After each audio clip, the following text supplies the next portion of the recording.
Guys, आप लोगों के अपने YouTube channel Rathore education point में बहुत बहुत स्वागत है। बिहार पैरामेडिकल का काउंसलिंग कब से शुरू होगा, इसको लेकर बहुत बड़ी अपडेट आई है। गुड न्यूज है आप लोगों के लिए। क्या क्या गलती नहीं करना है काउंसलिंग में, कौन कौन सा डॉक्यूमेंट लगेगा काउंसलिंग में, और आपको जल्दी से सारे डॉक्यूमेंट तैयार कर लेने हैं क्योंकि अब आपको समय नहीं देगा बीसीसी बोर्ड। क्या आपका सबसे पहला डाउट आप लोगों का कि काउंसलिंग कब से होगा और हमें कौन कौन से डॉक्यूमेंट लगेंगे। सबसे पहले मैं आपको बता देता हूं डॉक्यूमेंट, क्योंकि ये बहुत जरूरी है। देखिए, जब आपका काउंसलिंग शुरू होगा तो क्या क्या डॉक्यूमेंट लगने वाला है। अगर इसकी बात करें हम लोग काउंसलिंग के समय क्या क्या डॉक्यूमेंट लगेगा, तो सबसे पहला ध्यान रखिएगा, आपको लगेगा मोबाइल नंबर, यानी मोबाइल नंबर आपके पास होना चाहिए। जो आपने फॉर्म फिल करते वक्त, जो आपने फॉर्म फिल किया था उस वक्त जो आपने मोबाइल नंबर दिया था वो आपके पास होना चाहिए, क्योंकि उसी पर आपका OTP जाएगा और OTP ऑथराइजेशन सिस्टम होता है। ठीक है, अगर आपके पास हो सकता है, अगर मोबाइल नंबर ना हो तो आपके पास कम से कम ईमेल आईडी तो होना ही चाहिए, जो आपने ईमेल आईडी दिया था। मतलब दोनों में से अगर कोई एक है तो आपको दिक्कत नहीं होगा, क्योंकि दोनों पर OTP जाता है। आप किसी पर भी देखकर आप बता दोगे, आपका आराम से काउंसलिंग हो जाएगा। ठीक है, अब हम लोग बात करें कि क्या डॉक्यूमेंट लगेगा। तो देखिए, काउंसलिंग में ऐसा कोई भी डॉक्यूमेंट नहीं लगता है, या आपको जमा करना नहीं होता है, सबमिट करना नहीं होता है। काउंसलिंग एक प्रकार का चॉइस फिलिंग होता है। इसमें करना क्या होता है, देखिए मैं थोड़ा सा आपको बता दूं, ये चॉइस फिलिंग होता है इसमें, यानी कॉलेज चुनना होता है। कितना कॉलेज चुन सकते हैं, बहुत सारे स्टूडेंट को डाउट रहता है कि चॉइस फिलिंग में हम कितने कॉलेज को चुन सकते हैं, सिलेक्ट कर सकते हैं। देखिए, इसकी कोई लिमिट नहीं है, आप जितना कॉलेज चाहे उतना कॉलेज को सिलेक्ट कर सकते हैं। और अगर आपका रैंक बहुत ज़्यादा है, 10,000 से ज़्यादा रैंक है, तो आपको कोशिश करना है कि ज़्यादा से ज़्यादा कॉलेज को सिलेक्ट करें, तभी आपको कहीं ना कहीं चांस रहेगा, उम्मीद रहेगा। और भरोसा रखिए, बहुत ज़्यादा रैंक है फिर भी कॉलेज अलॉट होगा। ठीक है, बहुत सारे सीट होते हैं, बहुत सारे ऐसे स्टूडेंट होते हैं जो फर्स्ट राउंड में नाम आता है वो एडमिशन नहीं लेते हैं, तो सेकंड राउंड में फिर बहुत सारा वैकेंट सीट जाता है, फिर मॉपअप राउंड भी होगा आपका। तो ऐसा नहीं कि जिनका ज़्यादा रैंक है उनको नहीं मिलेगा, बस काउंसलिंग अच्छे से होना चाहिए, ये बहुत ज़रूरी है। चॉइस फिलिंग आपका अच्छे से होना चाहिए। कैसे करने चाहिए चॉइस फिलिंग, तो मैं आपको बता देता हूँ। सबसे पहले, अगर आपका रैंक बहुत ज़्यादा है तो आप कोशिश करो कि सारे कॉलेज को सिलेक्ट करो, सिंपल सा। ठीक है, जैसे एएनएम का 73 कॉलेज है, आपका 73 कॉलेज है, 4530 सीट है इसका। ठीक है, फिर आपका जीएनएम का हो गया, जीएनएम का भी 26 कॉलेज है, 1538 इसका सीट है। फिर आपका अदर कोर्सेस है, अदर कोर्स का भी 2700 समथिंग कुछ सीट है। फिर आपका ये तो पैरामेडिकल का हो गया, इंटर वाले का। अगर आप मैट्रिक पर करेंगे तो उसमें तो कोई दिक्कत नहीं है। इंटर में पैरामेडिकल इंटर वाले में इतना सारा कोर्स है, बहुत सारा कोर्स होता है। अदर कोर्सेस में अगर बात करें तो OT है, लैब टेक्नीशियन है, रेडियोलॉजी है, एक्सरे है, फार्मेसी है, सेनेटरी इंस्पेक्टर है, ECG टेक्नीशियंस है, बहुत सारा कोर्स है सर। ऑर्थोपेडिक्स है, डेंटल मैकेनिक्स है, हाइजेनिस्ट है, इतना सारा कोर्स है कि मत कहो सर, है ना। तो आपको सारा कोर्स फिलअप करनी है। अगर आपका बहुत ज़्यादा रैंक है, जैसे किसी का रैंक बहुत ज़्यादा है, 20,000 30,000 है, काउंसलिंग तो सबको ही करवा लेना है। ठीक है, चॉइस फिलिंग में आप जितना ज़्यादा से ज़्यादा कॉलेज डालोगे आपके लिए ठीक रहेगा। ठीक है, चॉइस फिलिंग का मतलब सीधा यही है, उसमें आपको कॉलेज चुनना होता है और इसकी कोई लिमिट नहीं है। अगर 73 कॉलेज एएनएम का है तो आप 73 के 73 कॉलेज दो। जीएनएम का अगर जितना कॉलेज है 26 है, 26 कॉलेज दो। इसका भी सारा कॉलेज अलग अलग है, इसमें बहुत सारा कॉलेज है। PMI का बहुत सारा इसमें आपको कॉलेज मिलेगा, 2021 में ऐड हुआ था 7 निश्चय योजना के तहत, है ना। तो आप ये सारा कॉलेज दो, PMI वाला।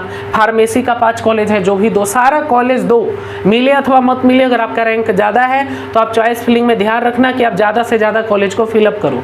और एक बात का ध्यान रखना, अगर तुम्हें प्राइवेट कॉलेज नहीं चाहिए तो गलती से भी एक भी प्राइवेट कॉलेज नहीं डालना। वहाँ पर सारा ऑप्शन रहेगा जब आप काउंसलिंग करवाओगे, चॉइस फिलिंग करवाओगे साइबर में, तो वहाँ पर इंस्टीट्यूट में रहेगा आपका कि प्राइवेट या गवर्नमेंट। तो आपको गवर्नमेंट सिलेक्ट करना है, उसके बाद सारा कोर्स आपको फिलअप कर लेना है। ठीक है, ECG डालोगे, जितना भी ECG में रहेगा, सेनेटरी इंस्पेक्टर रहेगा, फिजियोथेरेपी रहेगा, रेडियोलॉजी रहेगा, एक्सरे रहेगा, सब कोर्स आ जाएगा। DMLT है, सारा कोर्स को आपको फिलअप करना है। ठीक है, और प्राइवेट कॉलेज गलती से भी मत देना, भूल से भी मत देना। अगर तुम गलती से भी एक भी प्राइवेट कॉलेज दे दिए ना, चाहे आपका रैंक 1000 ही क्यों ना हो, आपका रैंक का है ना बहुत अच्छा रैंक हो सकता है आपका रैंक 500 हो, अगर आपने एक भी गलती से प्राइवेट कॉलेज दे देंगे ना, तो प्राइवेट वाला आपको सीट अलॉट कर देगा, मतलब प्राइवेट वाला कॉलेज आपको अलॉटेड कर देगा, फिर आपको बहुत परेशानी होगा आगे चल के, ठीक है। फिर कोशिश भी करोगे कि सर अपग्रेशन कर देते हैं, कोई उपाय नहीं अपग्रेशन, फिर बहुत ज़्यादा दिक्कत होगा, हम बोल रहे हैं ना। तो आपको अगर प्राइवेट कॉलेज नहीं चाहिए तो आप प्राइवेट कॉलेज डालो ही मत, ठीक है, सिंपल सा बात है। प्राइवेट कॉलेज भूल से भी मत डालना, नहीं तो फिर बहुत दिक्कत होगा सर। दिक्कत काफ़ी होता है, मैं 2 सालों से देखता हूँ सर, कुछ लोग गलती कर देते हैं और प्राइवेट कॉलेज को सिलेक्ट कर लेते हैं। तो प्राइवेट को क्यों सिलेक्ट करना है जब इतना सीट है हमारे पास, इतना सारा सीट है सर ऑलरेडी पैरामेडिकल में आपका। चलिए, तो इन सब बातों का ध्यान रखना है। चॉइस फिलिंग में आप जितना चाहो उतना कॉलेज को सिलेक्ट करो। प्राइवेट कॉलेज नहीं चाहिए तो आपको प्राइवेट कॉलेज फिलअप करना ही नहीं है, ठीक है। जिनको चाहिए वो अपना डालेंगे नीचे 2-4 कॉलेज, और वो भी डालेंगे तो नीचे डालेंगे, ठीक है, ऊपर में मत डालना। कुछ लोग गलती क्या करेगा, ऊपर में ही प्राइवेट कॉलेज डाल देगा। नहीं, सबसे पहले ऊपर पूरा आप सरकारी कॉलेज डालो। अगर तुमको प्राइवेट भी चाहिए तो नीचे 4-5 कॉलेज डाल सकते हो, ठीक है, जब आपकी आवश्यकता है तो। अगर तुम्हें नहीं चाहिए प्राइवेट कॉलेज तो कोई आवश्यकता नहीं है कि आप प्राइवेट कॉलेज डालो उसमें, ठीक है।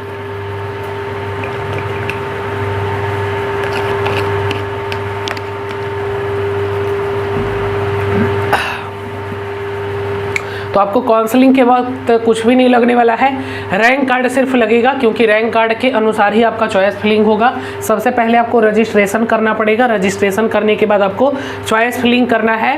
और चॉइस फिलिंग करने के बाद एक बात और ध्यान देना है आपको, सबसे इम्पॉर्टेंट है कि आपको लॉक कर देना है, ठीक है। अगर लॉक नहीं करेंगे तो कोई दिक्कत है। देखिए, अगर आप लॉक नहीं करते हैं, अनलॉक रहता है, तो ऑटोमेटिक जैसे ही वो डेट होगा ना, जैसे अगर समझो कि 20 तारीख से काउंसलिंग शुरू हुआ, 20 अक्टूबर से शुरू हुआ और ये 28 अक्टूबर तक है, और कोई स्टूडेंट 27 अक्टूबर को काउंसलिंग कराया, कोई 22 को कराया, बट वो काउंसलिंग कराया बट वो लॉक करना भूल गया, तो ऑटोमेटिक आपका लॉक हो जाएगा, कोई दिक्कत नहीं है, ठीक है। ये छोटी बातें हैं पर इन सब चीज़ों का ध्यान रखा करना। अब कोशिश करना कि लॉक कर ले। क्या लॉक करने के बाद अनलॉक हो जाता है? बिल्कुल हो जाता है। अब जैसे अगर आपने 21 तारीख को काउंसलिंग करवा लिया, ध्यान रखना मेरी बातों को, और फिर आपको लगता है कि नहीं इसमें हम और कॉलेज को ऐड करेंगे, अब आपका मन कह दिया 22 तारीख को मन कर रहा है कि इसमें और कॉलेज ऐड करेंगे, कर सकते हो। उसको अनलॉक करने के लिए OTP जाएगा, अनलॉक का एक ऑप्शन आता है, अनलॉक पर क्लिक करोगे, वहाँ से OTP जाएगा, अनलॉक करोगे, सारा कॉलेज डिलीट करोगे, या फिर उसी में ऐड कर सकते हो, या सारे कॉलेज डिलीट करके फिर से काउंसलिंग कर सकते हो। ये सब छोटी बातें हैं बट आपको कोई नहीं बताएगा, ठीक है। जो हम बता रहे हैं वो कोई आपको नहीं बताएगा। मतलब काउंसलिंग करवाते हो तो जब तक आपका डेट है तब तक आप उसमें एडिट करवा सकते हो, कोई दिक्कत नहीं। आप 10 बार 15 बार 20 बार जितना मन करे अनलॉक करो, लॉक करो, अनलॉक करो, बट याद रखना कि लॉक कर देना। अगर लॉक नहीं भी करोगे तो जो डेट है सर ऑटोमेटिक वो अपने आप सबमिट होगा और लॉक हो जाएगा, अगर लॉक नहीं करोगे तो। अब कोई स्टूडेंट 2 कॉलेज डाल के छोड़ दिया, अब लॉक नहीं किया, तो आपका जैसे ही डेट खत्म होगा 2 कॉलेज पर लॉक हो जाएगा। अब वो कहेगा बाद में काउंसलिंग करेंगे, भूल गया। तो आप इन सब चीज़ों का याद रखिएगा कि लॉक जरूर कर दे। अगर आपको आवश्यकता पड़ जाए लॉक करने के बाद कि अनलॉक करना है, अनलॉक हो जाएगा, फिर उसमें कॉलेज आप ऐड कर सकते हैं, उसमें एडिट करवा सकते हैं, ठीक है। और क्यों आपको ज़्यादा से ज़्यादा कॉलेज सेलेक्ट करना चाहिए? देखिए, अदर स्टेट में फर्स्ट राउंड का काउंसलिंग होता है, सेकंड राउंड का होता है, स्ट्रे राउंड होता है, थर्ड राउंड होता है, बट हमारे बिहार में क्या होता है, थोड़ी सी बातों को ध्यान रखना कि क्यों ये वीडियो आपको पूरे अंत तक देखना और क्यों इंपॉर्टेंट है। देखिए, छोटी छोटी बातें हैं जो आपको ध्यान रखना है। हमारे बिहार में क्या होता है कि फर्स्ट राउंड और सेकंड राउंड दोनों राउंड का जो काउंसलिंग है साथ में करवा लिया जाता है। मतलब आपको चॉइस फिलिंग दोनों राउंड का साथ में ही करना है। आपका 2 अलॉटमेंट लेटर आता है, first seat allotment letter, second seat allotment letter, 2 seat allotment letter आता है। और ध्यान रखना कि किसी को फर्स्ट राउंड में कॉलेज अलॉट हुआ, उनको अब पसंद नहीं है, या तो कोर्स पसंद नहीं है, या हो सकता है कि जहाँ पे उनको कॉलेज मिला है वो कॉलेज उन्हें पसंद नहीं है, तो ऐसे लोग अपग्रेशन भी करवाते हैं।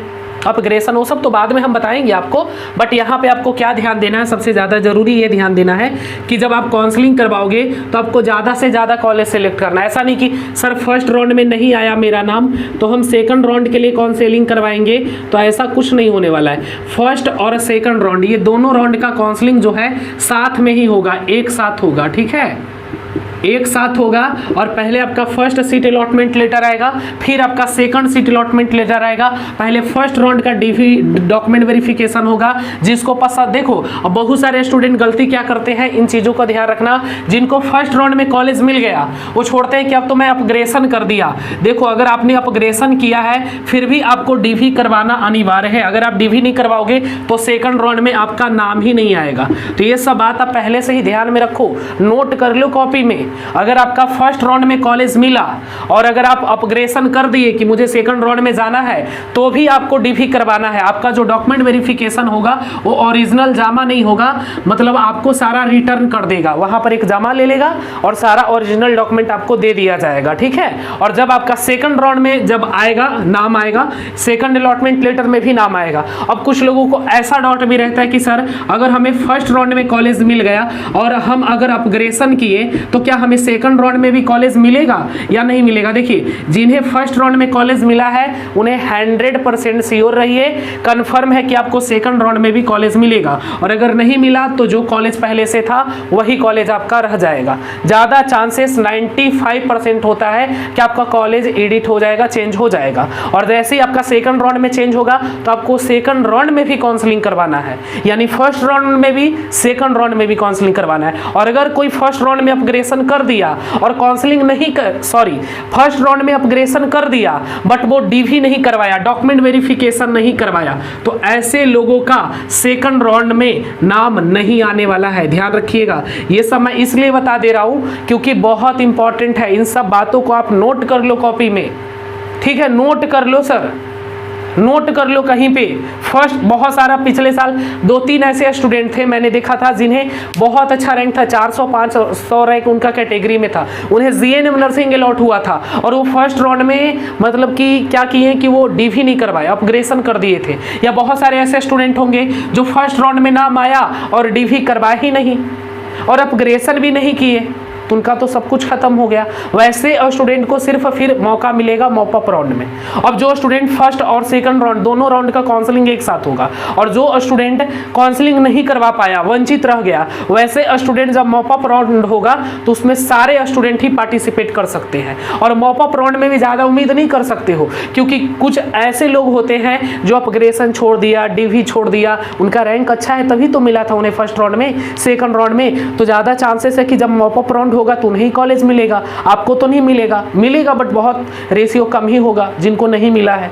क्योंकि बहुत सारे ऐसे स्टूडेंट को जानकारी नहीं होता है और वो फर्स्ट राउंड का डीवी नहीं करवा पाते हैं, डीवी छोड़ दिए, अपग्रेशन किए तो डीवी के लिए नहीं गए कि अब तो मेरा सेकंड राउंड में नाम आएगा। सेकंड राउंड में नाम तभी आएगा जब आप फर्स्ट राउंड में डीवी कराओगे, यानी आपको अगर फर्स्ट राउंड में नाम आया तो आपको डीवी करवाना ही करवाना है, भले आप अपग्रेशन कर दिए हो सेकंड राउंड के लिए। और जब सेकंड राउंड में नाम आएगा भले वही कॉलेज में आए फिर से आपको डीवी करवाना है, वहां पर सारा दिया रहता है रिपोर्टिंग सेंटर कौन से कॉलेज में आपका डीवी होगा। तो इन सब चीज़ों को आप ध्यान में रखना।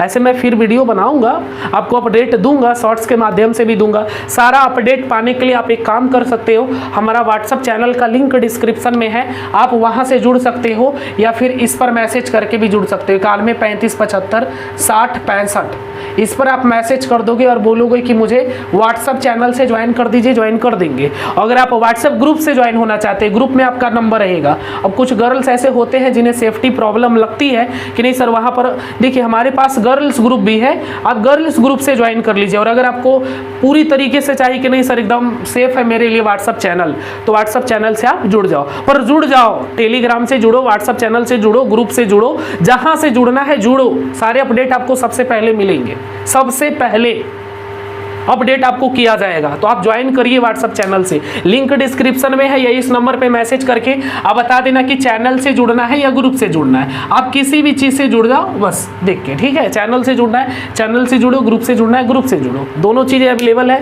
आप जुड़ जाओ, बिल्कुल फ्री है, कोई कॉस्ट नहीं, कोई पैसा नहीं है, आपको सारा अपडेट सबसे पहले। चलिए अब हम लोग आगे बढ़ते हैं और कुछ और बातें हैं कि डॉक्यूमेंट क्या क्या लगेगा। तो जो डॉक्यूमेंट मैं अभी आपको बताने वाला हूं वह सारे डॉक्यूमेंट आपको डीवी के समय लगेगा। कब लगेगा? डीवी के समय लगेगा। ध्यान रखिएगा कि जो भी डॉक्यूमेंट मैं आपको बताऊंगा यह सारे डॉक्यूमेंट आपको डीवी के समय लगेंगे।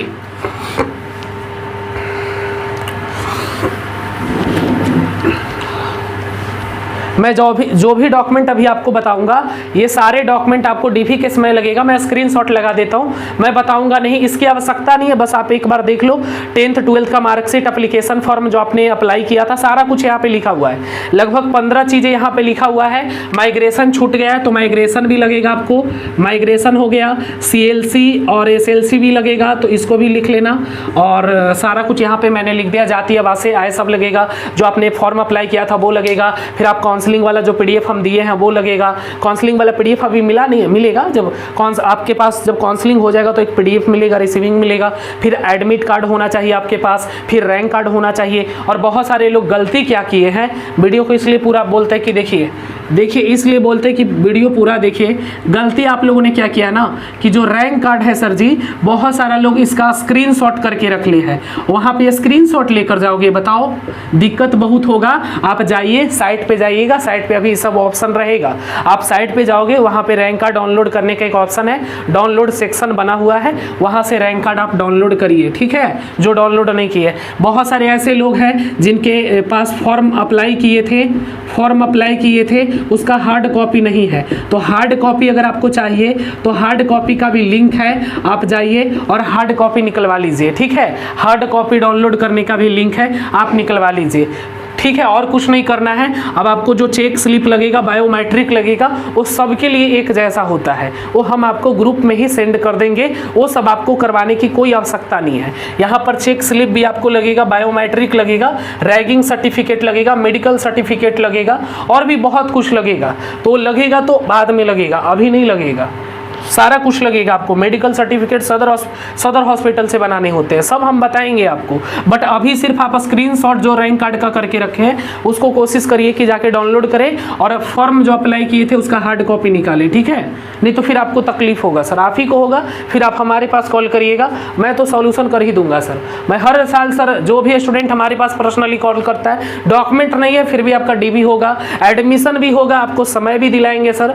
कोई दिक्कत हो, आप हमारा नंबर है ना, इस पे कॉल करो, 95 70 64 25 12, ठीक है। इस पे कॉल करके आप इंक्वायरी ले सकते हो, मैसेज कर सकते हो, कॉल कर लो। कोई दिक्कत हो रही है कॉल करो, पूछो। ये तो डॉक्यूमेंट की बात हो गई सर कि क्या क्या डॉक्यूमेंट लगने वाले हैं।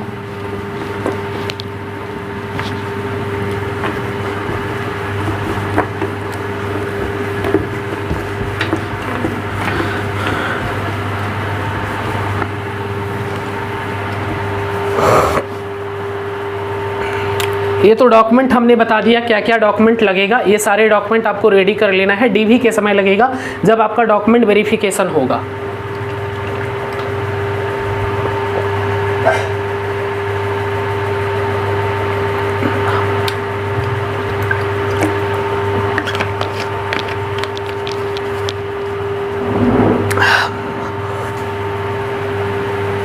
और ध्यान देने वाली क्या बातें हैं, देखिए मेरे दिमाग से निकल गया, क्या भी बता रहा था मैं। हमारे भूलने की एक बहुत बड़ी आदत है, अब भूल गया, वो याद नहीं आएगा अब अगले वीडियो में।